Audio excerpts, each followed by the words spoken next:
The story kicks off in a chill kingdom until a monster invasion ruined the vibe and turned everything into total chaos. One legendary hero stepped up, fighting alongside a massively powerful spirit. Outnumbered, the hero told the spirit to unleash hell and ignore his safety. Realizing this was a suicide mission, the spirit embraced him and agreed. They won the war, but the hero was totally drained. Refusing to let him croak, the spirit dragged him to her realm, vanishing forever. His sacrifice made him an absolute legend across the kingdom. Folks everywhere still sent thoughts and prayers for his safety. Fast forward a few years. A hooded girl and her dad are watching this history lesson. She says it's time to go back, but he nervously shushes Helen with some street food. Helen grills him about hiding, but he ignores her. Bad move, because a random guy spots his face and recognizes Don Robble instantly.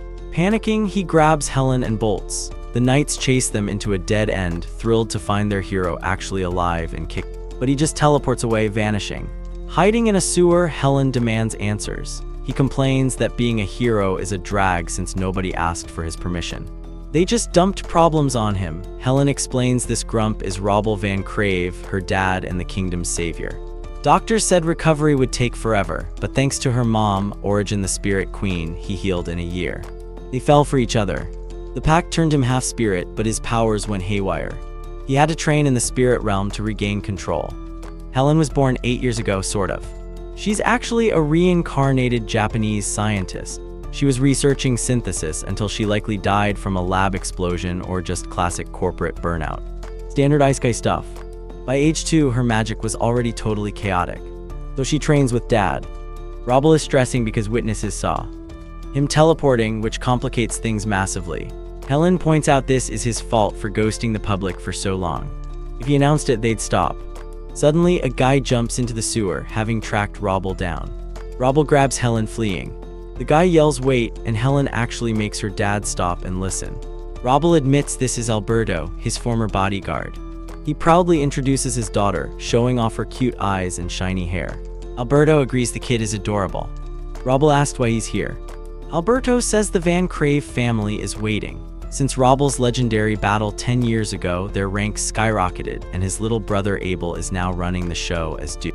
Robble figures they don't need him then. Alberto corrects him, it's bad. They need him because Abel married Aguel. Apparently the king forced the marriage, so Abel couldn't say no. Robble wants to stay away even more now, but Helen intervenes. She says even if she's confused, his family is worried. He needs to go home. She adds that he seemingly doesn't care about his brother and she's super disappointed in him. Hearing his daughter's disappointment sends Robble spiraling. He begs for forgiveness. He promises to go home immediately. Her emotional manipulation worked like a total charm. Later in the carriage, Helen asks about Aguel. Alberto explains she's the second princess and Robble's ex-fiancé. Robble remembers her bitterly. She always bragged about how she was lowering herself to date a Van Crave. Total narcissist. He dumped her before the war, but she schemed her way back, targeting Abel once he inherited the title. Robble realizes they need him to scare her off because she's bankrupting the family with her spending. Robble feels bad his brother got trapped. He orders a detour before heading home. At the church, the priest is shocked to see him. Robble demands marriage papers. Even though he got hitched in the spirit world, the priest agrees since he's high-ranking nobility. The priest suggests a fancy cathedral ceremony. Robble says skip the pomp. He just wants the legal paperwork now. Helen asks what the rush is. He explains that with his crazy ex around, he needs legal protection. In the hall, the priest asks for the bride. Robble summons her and Origin materializes instantly, freaking everyone out. Robble apologizes for the budget wedding, but Origin doesn't care about the venue. She's just happy to make it official in the human world. Robble reminds Alberto he's part spirit now. Origin says hello to Alberto, and he has a flashback to her carrying Robble's dying body away, once the paperwork is done. Helen demands a celebration. She tells them to raise their left hands and starts chanting some serious magic. Using her past life chemistry knowledge, she synthesizes rings linked to their hearts. It symbolizes their bond, radiating love and joy to protect each other, to make it extra fancy. She rearranges carbon atoms to create a massive diamond for her mom, symbolizing eternity. Since she doesn't have rice to throw, she just rains diamonds on them instead. Honestly, I need this kid at my wedding. Her parents are overwhelmed by the sparkly blessing. Even the local goddesses bless the union, which totally. Shocks the priest, Helen explains that as a reincarnated spirit, she can manipulate chemical structures like it's no big deal, and mess with the periodic table. Basically, she's overpowered. Alberto is speechless at how terrifyingly capable Robble's daughter is. Before leaving, Helen tips the priest with a pile of diamonds. Seriously, I need a mini. Spirit daughter, I have a Lambo emergency only she can fix. Outside, Helen says the wedding was great, but reminds her dad he's still on thin ice.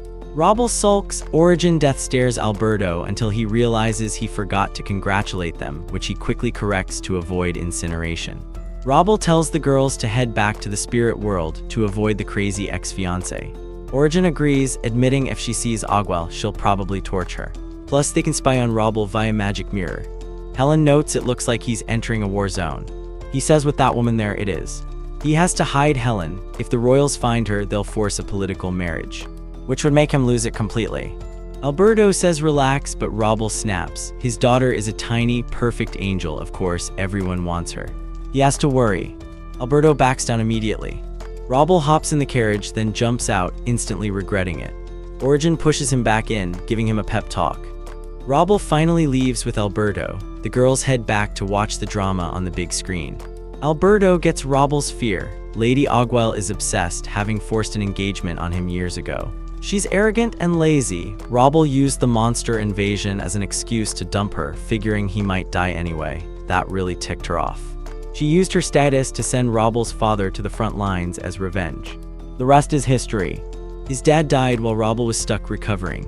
Alberto notices Robble is surprisingly cheerful now, despite the dark past. The spirit world probably helped him find the happiness he lost.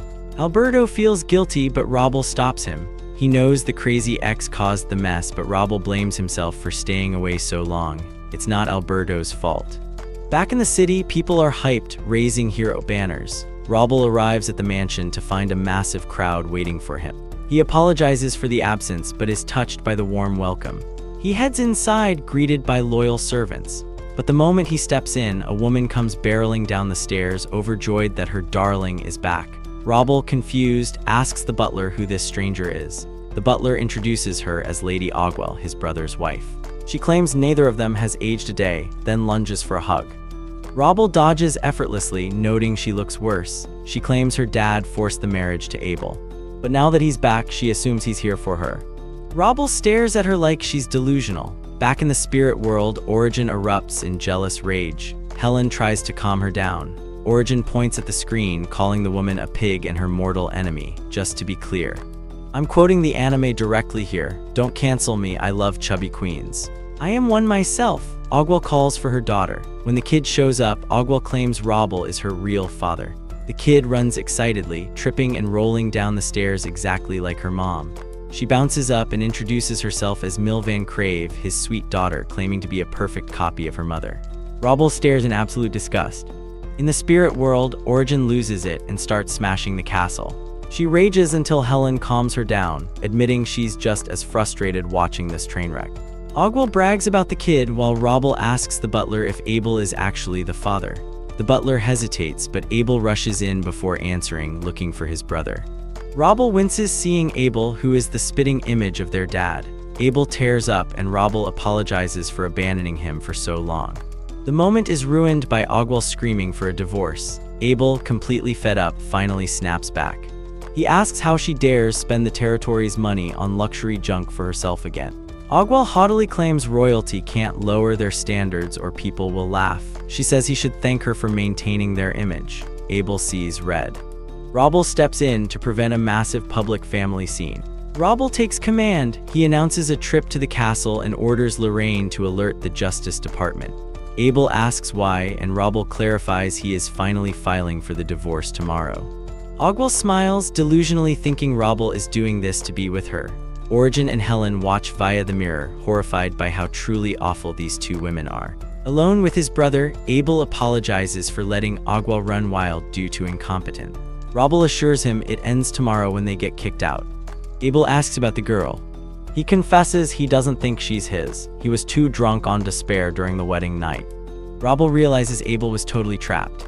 Aguel claimed the kid wasn't Abel's, hoping Robble would think she saved herself just for him. Ironically, this confirms the girl isn't a Van Crave.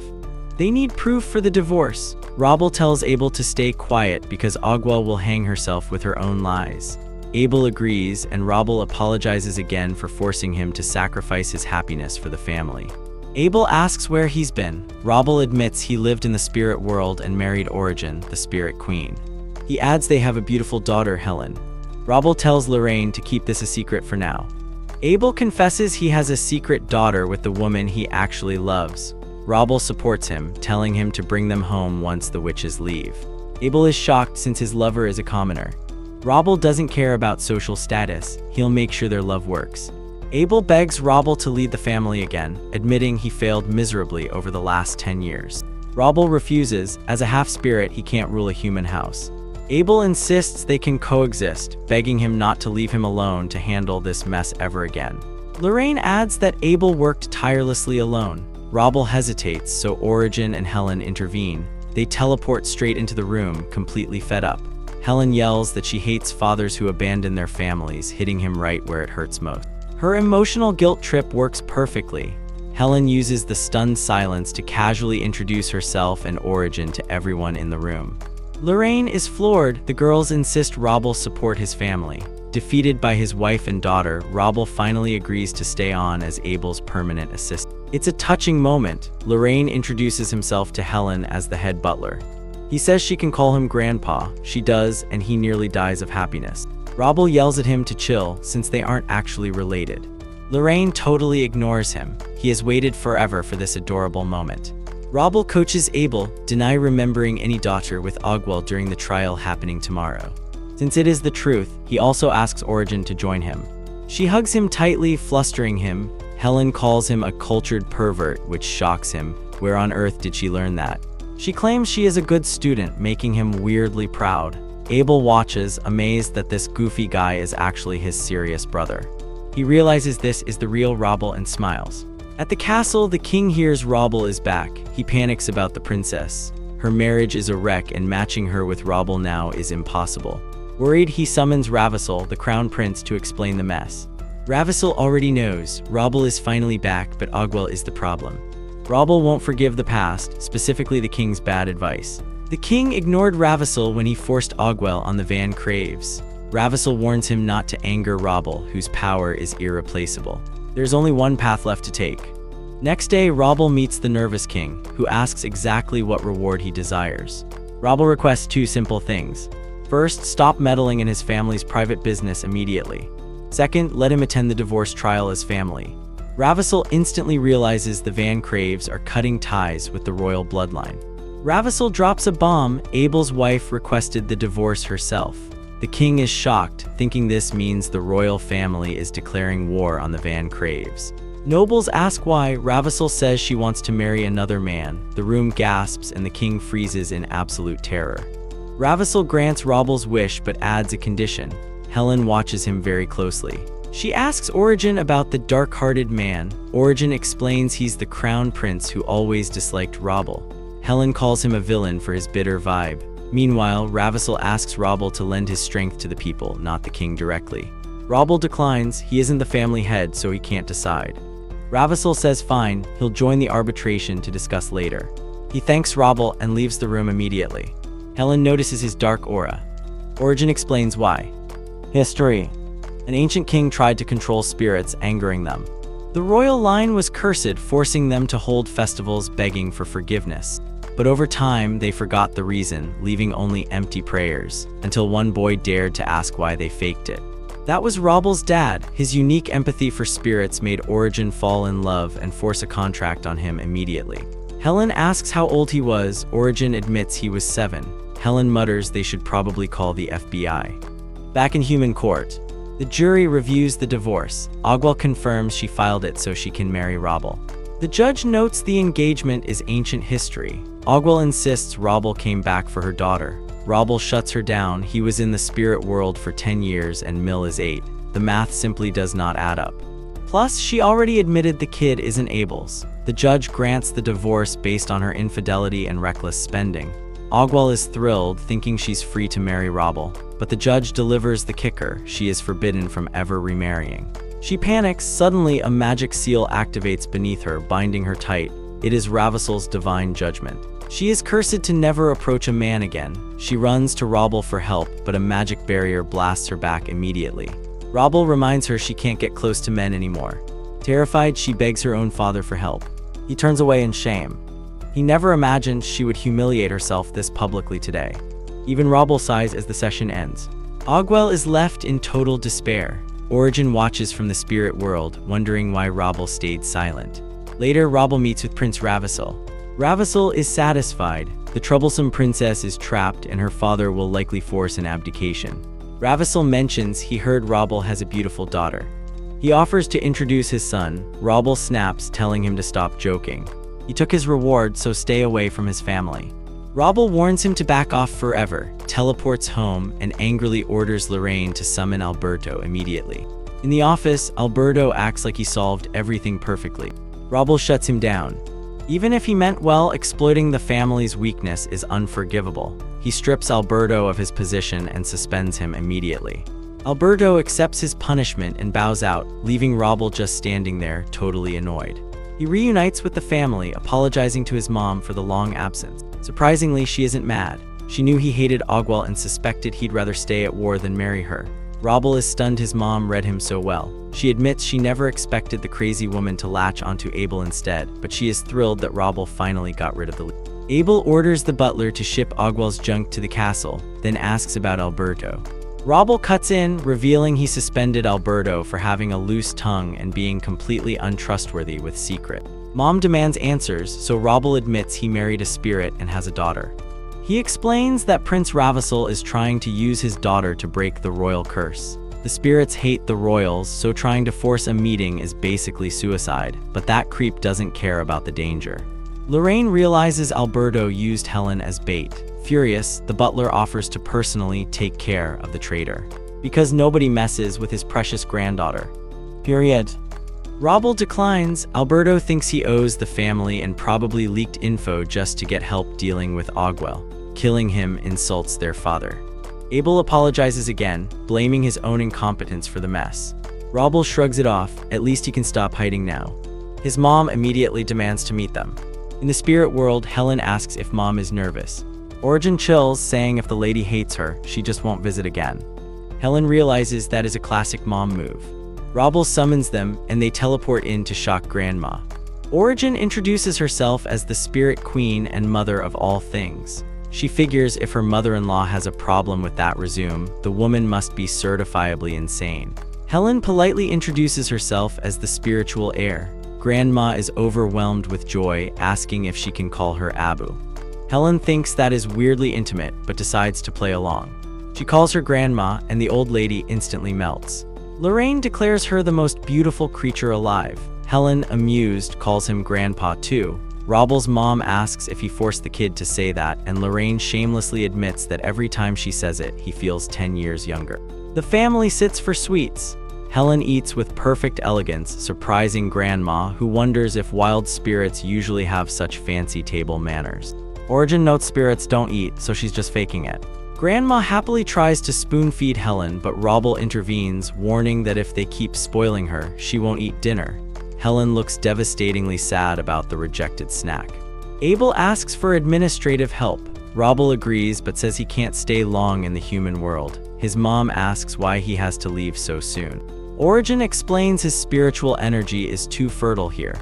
If he stays, he might accidentally turn the entire kingdom into an overgrown, eternal jungle. Grandma asks if Helen is a flower spirit too. Origin clarifies she is elemental. Helen tries explaining the periodic table and molecular composition to them, but seeing their confused faces, she decides a visual demonstration is needed. She grabs a lump of coal and crushes it into a sparkling diamond, shocking everyone with the casual alchemy. Even Robble admits he doesn't understand her powers. Grandma asks if she can create minerals. Helen proves it instantly. She conjures a massive pile of gold bars. Seriously, I need this kid. The family stares at the wealth. Helen suggests selling it, but Grandma warns that crashing the gold market causes chaos. So Helen just shapes a diamond gift for Grandma. Origin asks about the leftover gold mountain. Helen apologizes for overdoing it, but Robble sees an opportunity. He tells Abel to use the gold to repair Ogwell's financial damage. Abel is grateful but says they must mix in impurities to hide its magical purity. Lorraine asks if she is sure about donating it. She says fine, just give her cake. Abel calls her power incredible. Robel insists this is exactly why the royals must never know. Grandma promises to keep the secret. To launder the gold, Helen asks if they own a mine so she can fake the production source. Grandma calls her a genius, confirming they do own a small, useless mine. Helen excitedly plans to enrich the mine to justify the wealth. The family is amazed by her business brain. She acts like a CEO because, well, she's a reincarnated adult woman. She offers to manage the estate finances, but Robel tells her to chill out. Later, Abel announces a banquet to celebrate Robel's return and, more importantly, Ogwell's eviction. The staff is thrilled and throws a massive party. Meanwhile, Alberto meets Prince Ravissel. He reports that his spying days are over since Robel suspended him for leaking info. Ravissel isn't surprised by Robel's sharpness. He asks if Alberto has access to the daughter, demanding one final favor. Back at the party, Robel and Origin prepare to leave. Grandma and Lorraine whine about the short visit but beg for Helen to stay behind with them. Robel agrees since she won't accidentally grow a forest. Helen realizes her parents just want some alone time and agrees to stay. The couple vanishes instantly to enjoy their privacy. Grandma notices Helen dozing off and sends her to get a bath and go to bed. Later, Alberto creeps into her room to deliver a secret letter. Seeing the royal seal, she asks Alberto if he hates this house or is just stupid. He denies it immediately. Helen warns him that while he thinks he's helping, her father views this as annoying interference, not loyalty. She explains that the royals see half-spirits as priceless tools to be used. But to spirits, it's harassment.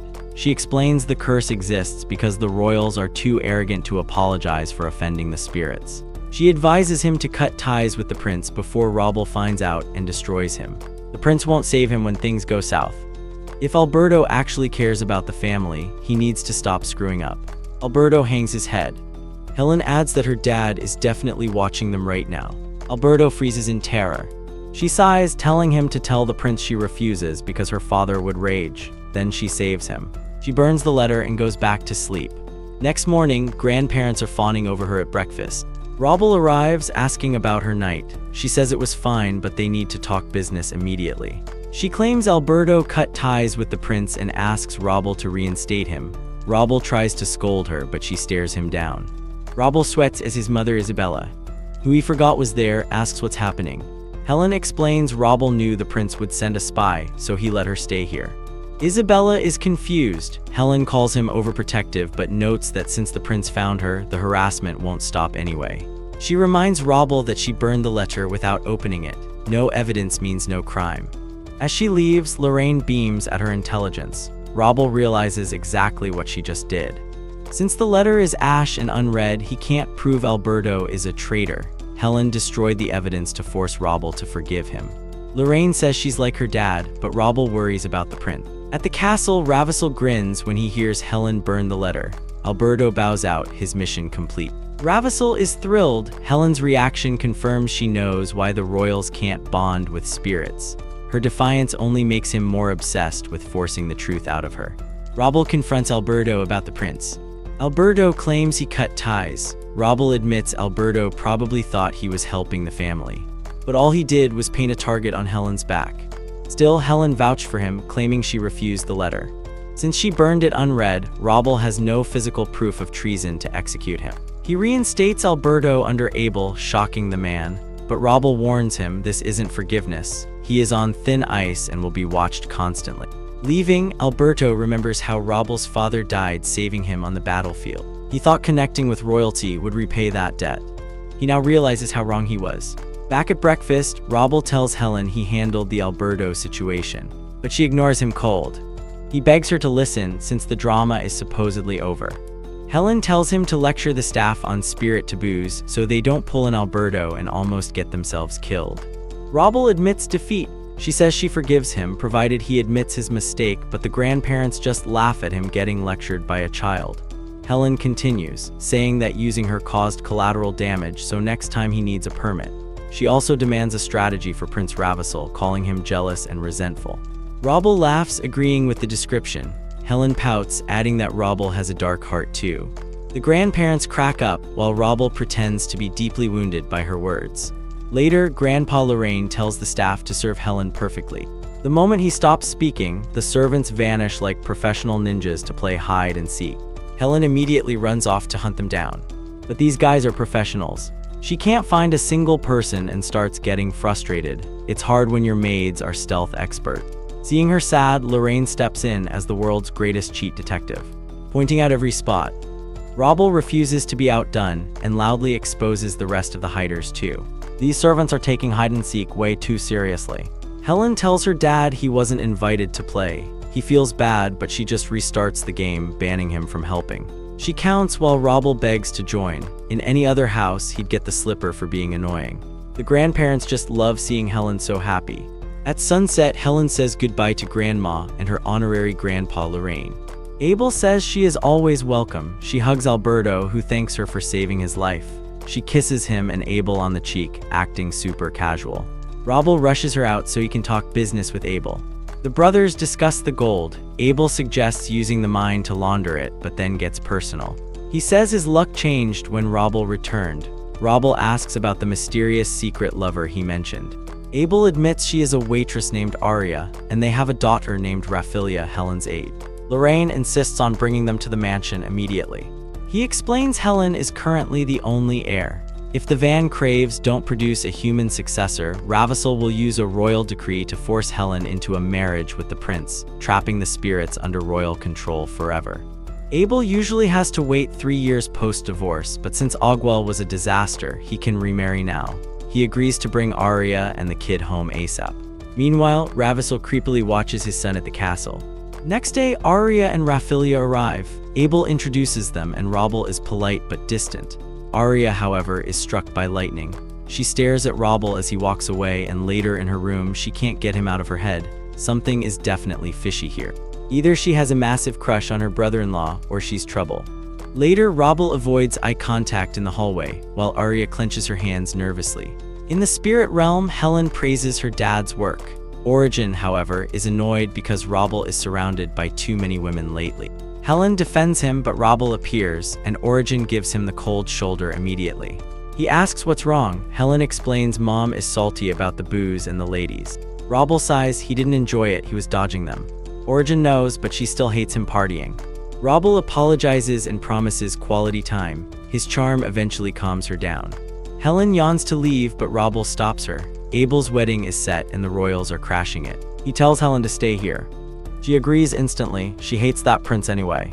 Origin asks if she can skip it too. Robel insists she comes so everyone knows he's taken, even though he hates men staring. They get flirty again, so Helen quietly exits. Next day, Robel confirms the royals are attending. Despite Ogwell's mess, they still have the audacity to show up. Robel tells Abel that Helen is skipping it to avoid drama. Abel understands despite the disappointment. Aria walks in with tea, insisting on serving. Abel reminds her she isn't a waitress anymore, but she begs for one last time. While pouring, she stares at Robel intensely. He thanks her coldly. She keeps staring until Abel dismisses her. Origin watches this via magic, absolutely livid. She asks Helen if they should burn the world or drown it. Helen frantically calms her down, noting Aria is marrying Abel, not Robel. Origin asks if she's pretty. Helen brutally rates Aria a 5, while Origin is obviously a 10. Still, the staring was obvious. They hope Robel keeps dodging her like he's in the Matrix.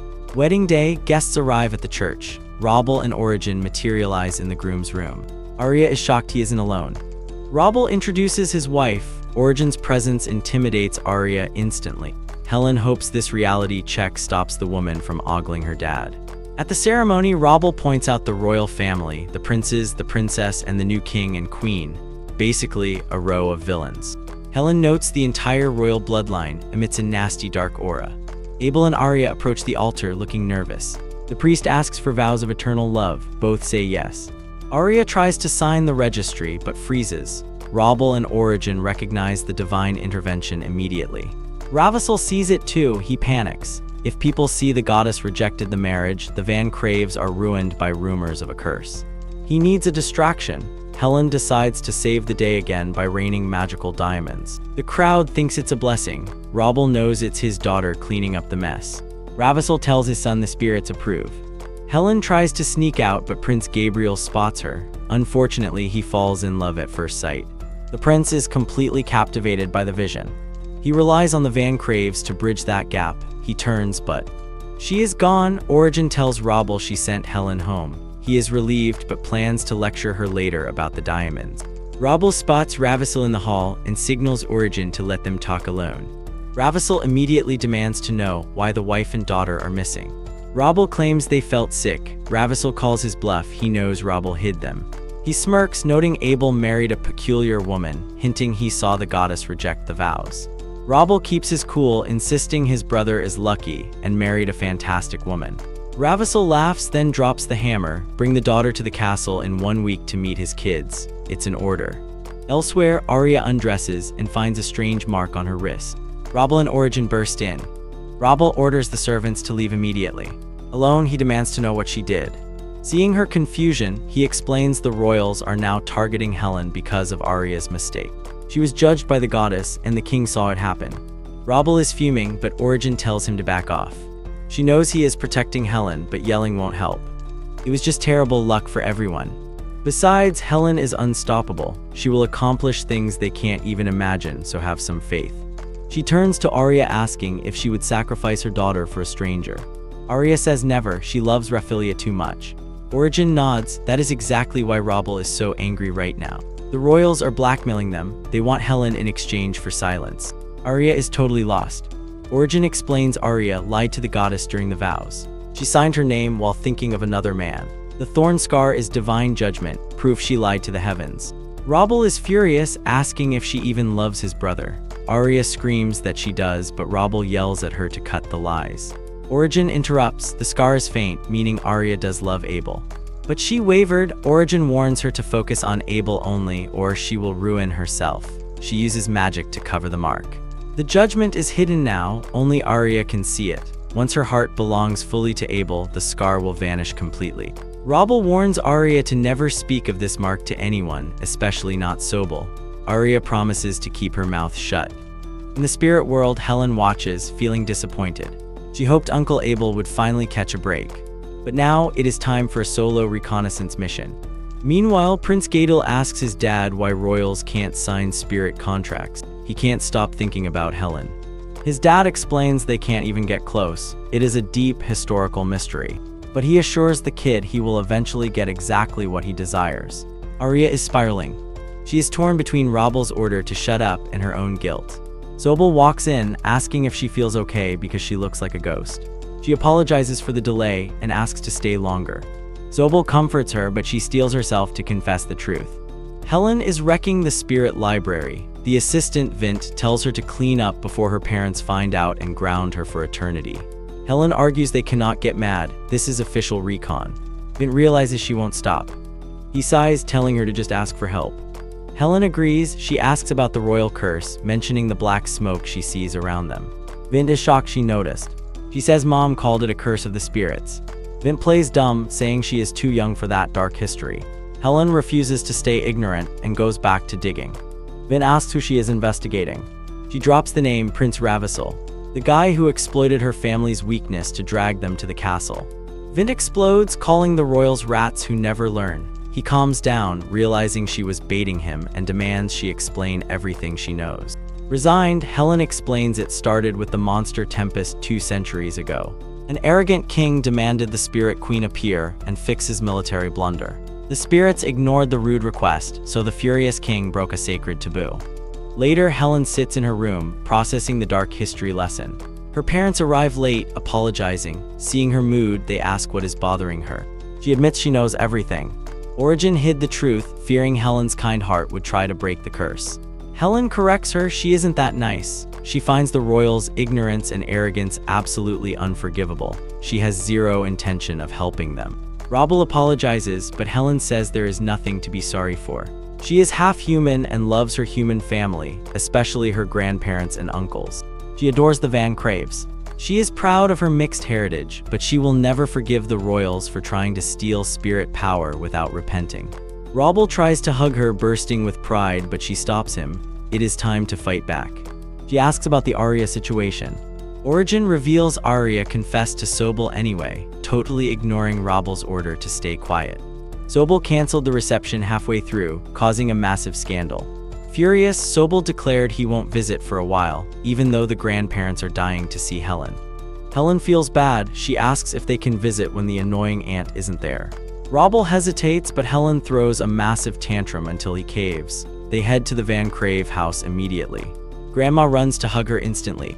Grandpa is thrilled too. Grandma laments that things were looking up but ended in disaster again. Sobel and Arya enter. Helen greets them politely, but Arya rudely looks away.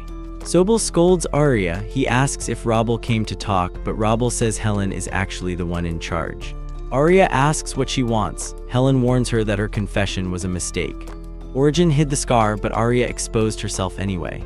Arya claims she did it for love. Helen calls her a liar. She confessed to ease her own guilt for thinking of another man. Helen gets to the point, stop lusting after her dad. He is critical to the kingdom's safety.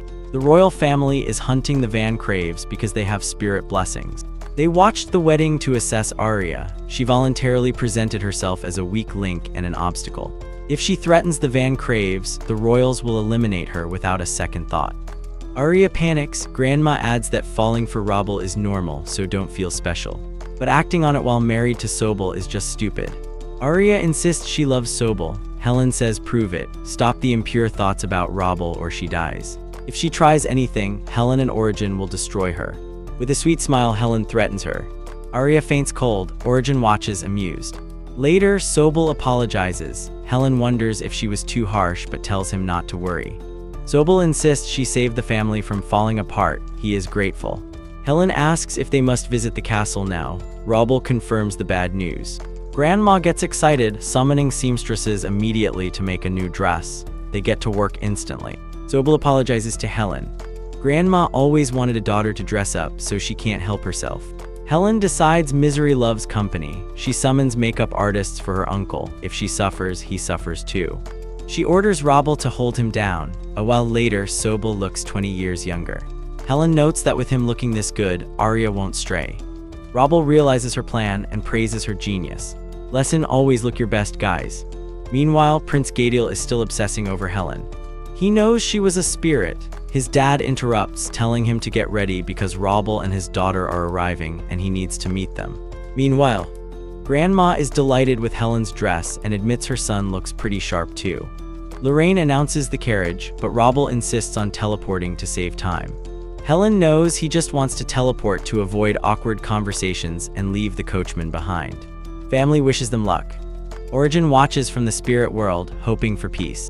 At the castle, Robel whines about entering, but Helen insists they rip the band-aid off quickly. He asks why she is excited. She admits she wants to chat with the black-hearted villain.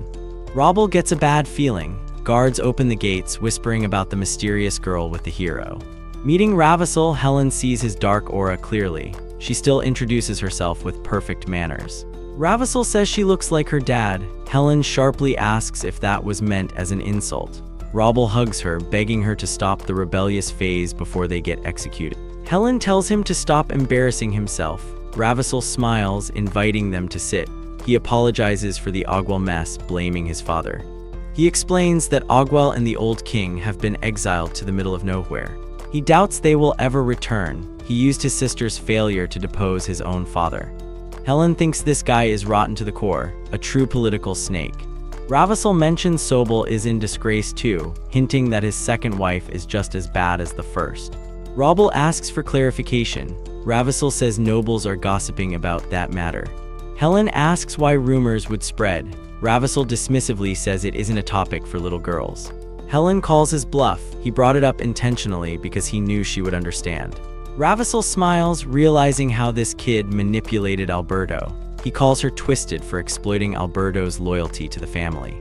He says he considered turning Alberto into a double agent, but the guy was too dumb for espionage, so he let him go. He congratulates Robel on raising a shark.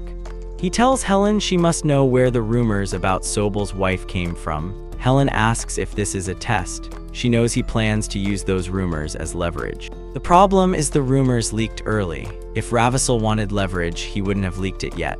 It must have been the queen. Only a woman would notice the staring. Between the staring and the cancelled reception, the queen figured it out. Spreading rumors about a duke requires high status. The source had to be nobility or higher. Conclusion: it was the queen. Ravissel is thrilled by her deduction, admitting he never said that exact sentence. Helen asks Robble what it means. He plays dumb. Ravissel clarifies he means the thorn-shaped mark on Arya's wrist, just like Ogwell had. He warns that even if she hides it, the truth will come out eventually. Robble and Helen stick to the script. They have no idea what he is talking about, never seen a scar. Helen turns to Robble, wondering why the royal family hates them so much to invent such wild rumors.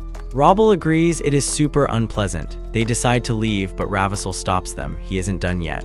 He apologizes for being blunt. He promises to personally tell the queen she made a mistake about the rumors. Helen asks if he is sure. Doing that admits the royal family started the rumor in the first place. Ravissel feigns regret, asking if she prefers the status quo. Helen calls him out. This was his plan all along. The rumor was his bargaining chip. Ravissel is impressed. He asks if she wants to be his daughter instead. Robble, furious, reminds him to stay away from his family. Helen refuses too. Robble is the only dad she needs. Ravissel sighs. He wanted to introduce his sons anyway. Robble says don't bother. Ravissel calls them in regardless, claiming Helen will like them because they are popular with noble girls. Helen quips that money and status usually attract the parents, not the girls. While girls just like pretty faces.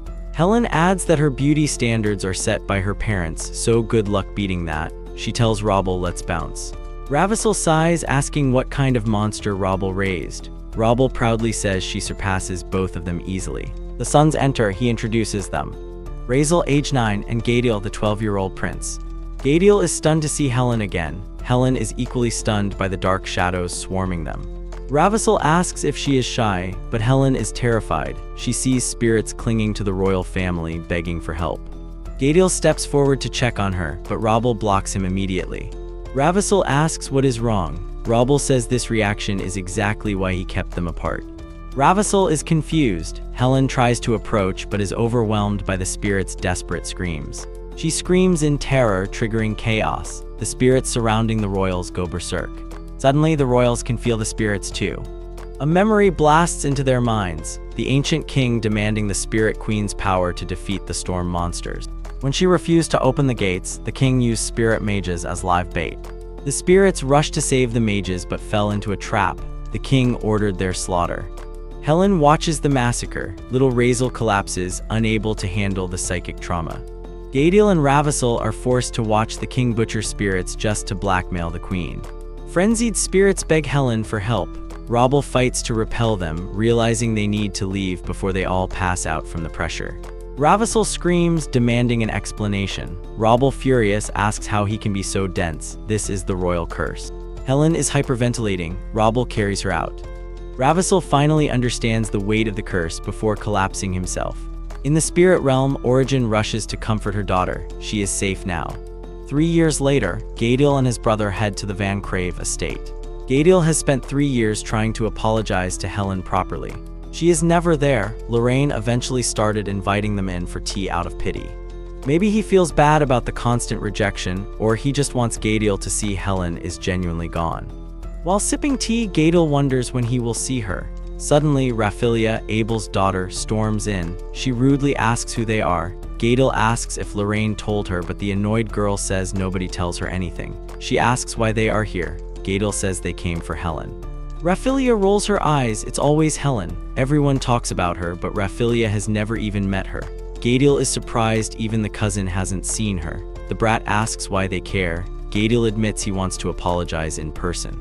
Raphilia notices the flowers. She realizes he is the gift guy. She demands gifts for herself too if he is going to keep showing up.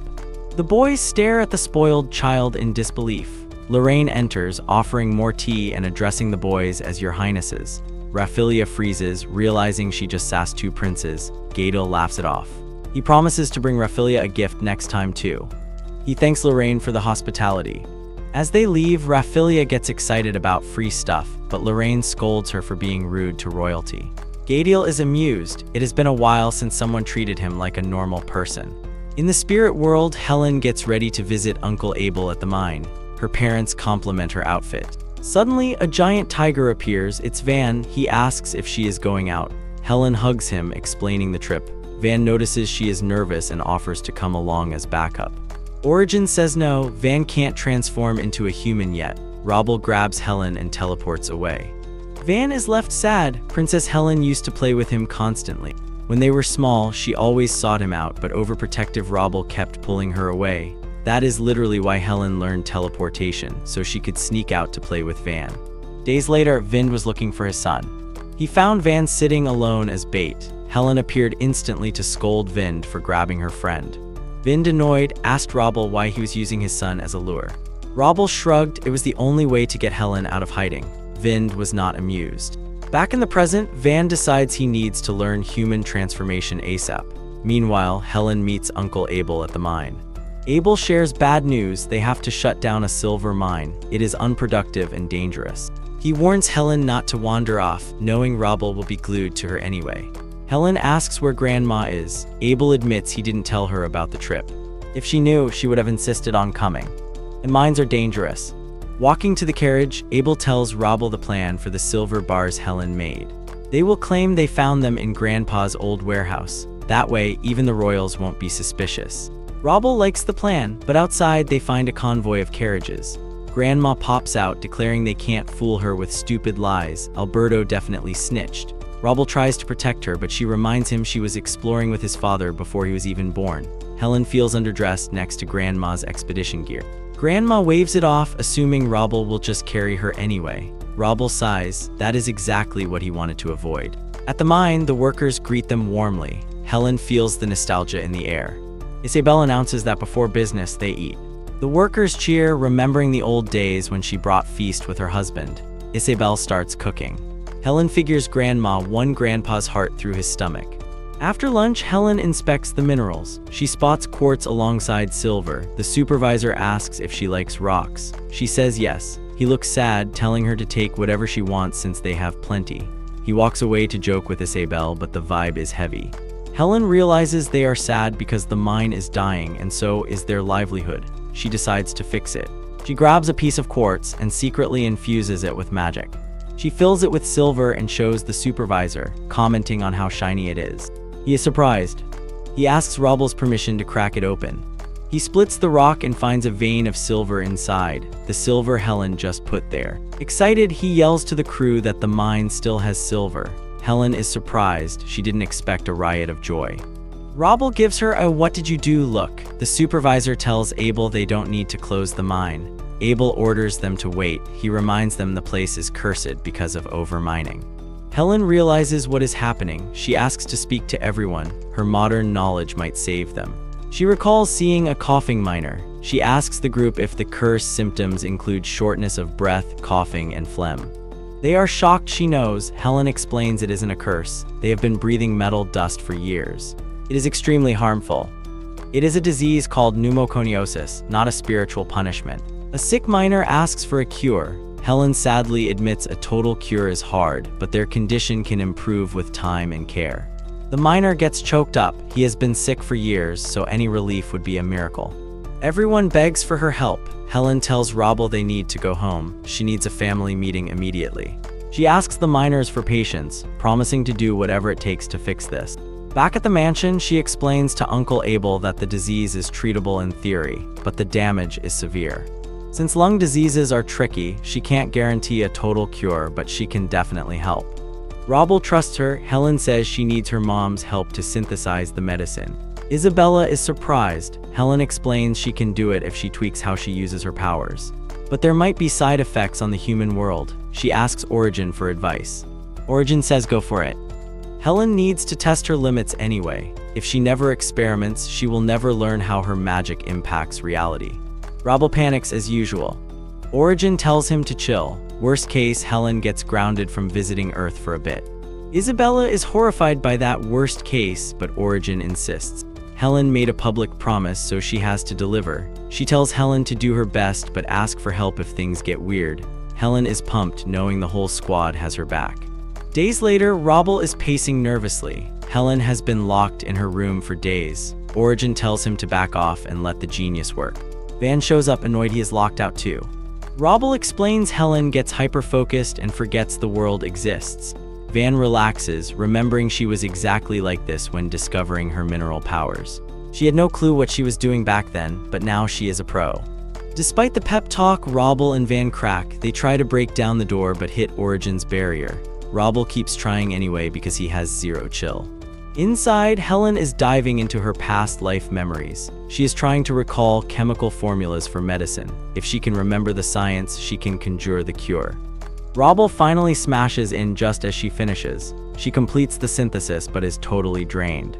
He catches her as she falls. She is burning up with fever but smiles, thrilled she pulled it off before passing out cold. Later, Origin is worried. She explains Helen's power is terrifyingly advanced for her age. She knew Helen was strong but didn't stop her because Robble would have forbidden the attempt entirely. Origin wanted to test Helen's limits. She apologizes and leaves to talk to her sister, leaving Robble stunned that his wife used their kid as a guinea pig. Helen recovers quickly. Robble immediately scolds her for starving herself and not sleeping.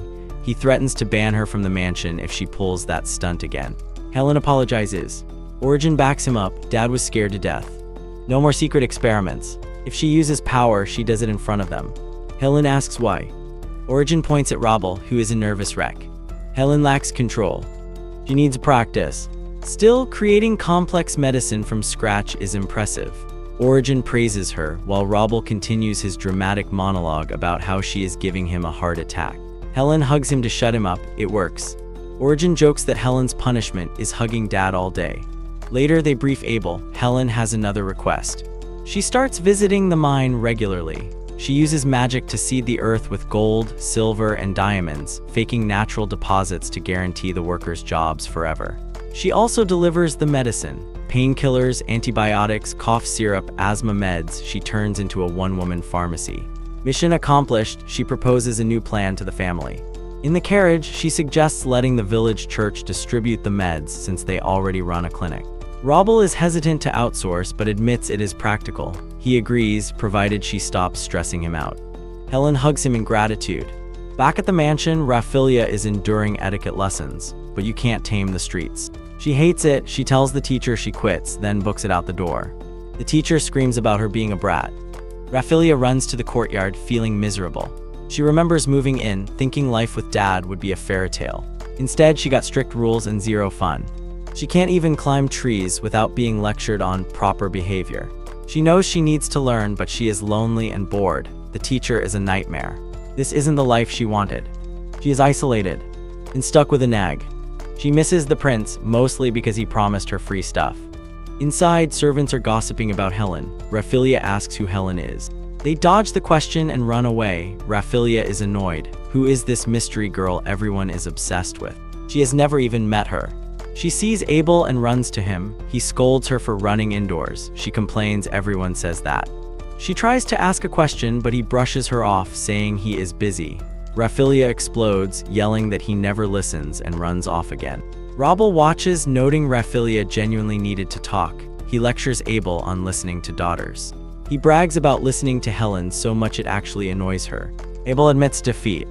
Raphaelia goes to Arya asking about Helen, but Arya is drunk and dismissive. The maid explains she had too much wine. Raphaelia snaps at the maid for interrupting. She tries to help Arya, but her mom throws a glass of water at her. The maid blocks it, getting soaked, and calmly removes the bottle. Arya is raving. Raphaelia asks why she is angry. Arya asks why she is here. Raphaelia screams that Dad won't listen to her.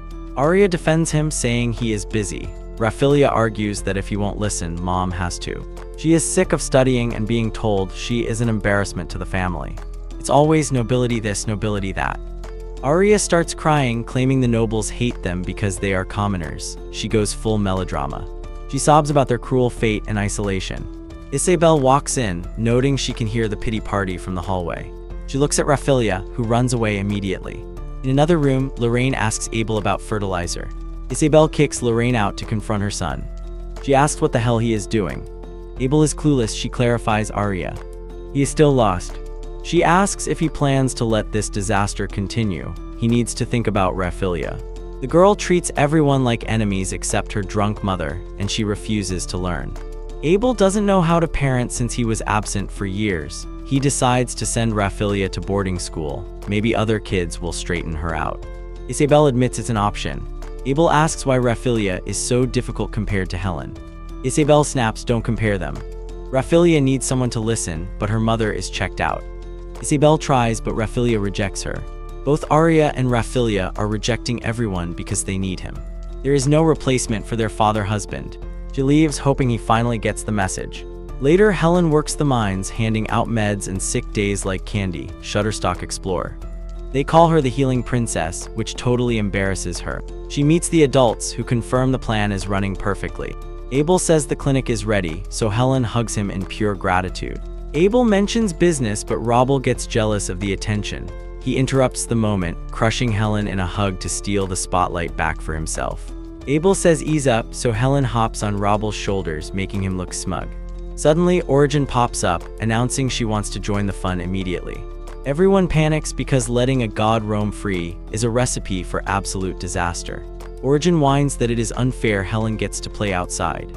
She's been studying hard and feeling serious FOMO watching them have fun without her. Robel explains this is work, not a game, and she breaks ecosystem. Plus, she has a day job literally holding reality together. She still pouts about the exclusion. Robel steps in to comfort her. One hug later, she chills out. Helen declares it is Mom Appreciation Day, so the guys need to spoil her rotten before leaving. Watching them, Abel remembers his own kid. He used to be present, but now he is a ghost dad. It is time to fix that.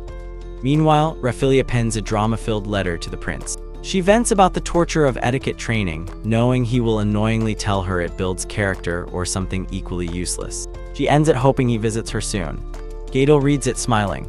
At the church, Helen plays doctor, checking patients with nasty fevers. She quizzes the parents on symptoms, confirming the diagnosis like a pro. She takes the kid to a private room. The parents panic, but she grabs the meds from Robel, splits the pills, and explains the dosage. She insists the kid stays in quarantine for 3 days to stop the spread. Seeing a literal child handle a pandemic with the confidence of a war general, the parents agree to leave him in her care. The head nun says they are lucky the princess is working today. Helen denies the title, but the nun insists everyone calls her the Healing Princess, making her cringe hard. Shift over, she says goodbye to the parents and leaves with the guys. That night, the dad sneaks off to meet a shady figure. He spills the tea on the miracle cure, claiming it is super effective, possibly blessed by spirits and definitely connected to the Van Crave family. The hooded spy is Yomi, a healer reporting to Ravissel. He bows. Ravissel knows Yomi is dying to investigate the mysterious Van Crave medicine. He admits he is curious about a drug that actually stops the plague. Yomi tries to speak, but Ravissel shuts him down. He knows Yomi wants the cure for his sick mother. Yomi begs to speak. Ravissel smiles, amused by his persistence after being told to shut up, and lets him talk. Yomi admits it is personal, but notes the streets are getting desperate for the cure. If the royal healers don't get access soon, the people will riot. He begs for permission to analyze the drugs. Ravissel agrees to save face, but only because Yomi is a talented spirit mage despite his age. However, there are strict rules. The Van Craves are VIPs, so tread lightly. Yomi nods, and Ravissel dismisses him with a vague promise. Leaving, Yomi realizes Ravissel's smile was super creepy. He definitely just walked into a political trap involving the Van Craves. He is screwed. Ravissel asks Gadel if he is still sliding into Raphaelia's DMs or, well, writing letters. Gadel confirms it. Ravissel mentions the Van Craves hired a chemist, but rumors say the Spirit Princess made the meds. Gadel instantly perks up, knowing exactly who that is. Meanwhile, Lawrence reports visitor numbers are up 30%. They are running out of supplies, and people are starting to brawl over the last doses of medicine. Helen proposes using a triage system immediately. Robel is confused. She explains they need to treat the critical cases first, prioritizing kids, pregnant women, and the injured over people with just a sniffle. They praise her genius again. She feels guilty, knowing she is just plagiarizing medical textbooks from her past life on Earth. Robel insists she is brilliant and making her ancestors proud. Naturally, he launches himself at her for a hug. Abel says he spoils her too much. Robel snaps back that at least he pays attention to his daughter. That hits hard. Abel remembers trying to check on Raphaelia earlier, but giving up when she didn't answer. He just walked away, blaming it on her rebellious phase. Robel points out she is mad because he ignores her. Abel knows he is right but pivots back to business. With the crowds, public safety is tanking and things are getting dangerous. Everyone stares at Helen. She asks what is wrong. They note that for a genius, she is surprisingly naive. Lorraine exits. The brothers explain that since she is now famous as the princess, she has a target on her back. She needs a bodyguard immediately. Lorraine returns with Alberto and his young son. Helen is shocked. Abel introduces Kai, almost 13. Helen assumed Alberto was a workaholic bachelor forever, so finding out he bred is a twist. Kai bows, saying his dad talks about her constantly. Since she saved Alberto, Kai pledges his life to protect her. Helen blushes, but Rabel goes full helicopter parent. He says a human guard isn't enough. It is time for the real muscle. A portal rips open and Van jumps out, terrifying Abel. Rabel tells Abel to relax and orders Van to introduce himself. Van growls a hello. Kai is nervous, but Helen just pets the beast. Van stares down Kai, asking if a little brat can actually protect the princess. And the rivalry begins immediately. Rabel announces she gets 2 guards, one human, one spirit monster. Abel worries a giant tiger will cause mass hysteria. Van laughs and transforms into a ridiculously hot human. Helen praises his new look, inflating his ego. Kai refuses to lose, claiming he is cool too. The boys bicker. Rabel screams. He asks why they are fighting over her. He decides he should be the guard to prevent marriage. Helen groans. Meanwhile, Gadiel, disguised as Godis, tells Yomi to move it. Yomi is rude, telling him to back off, so the other guards scold him for disrespecting the prince.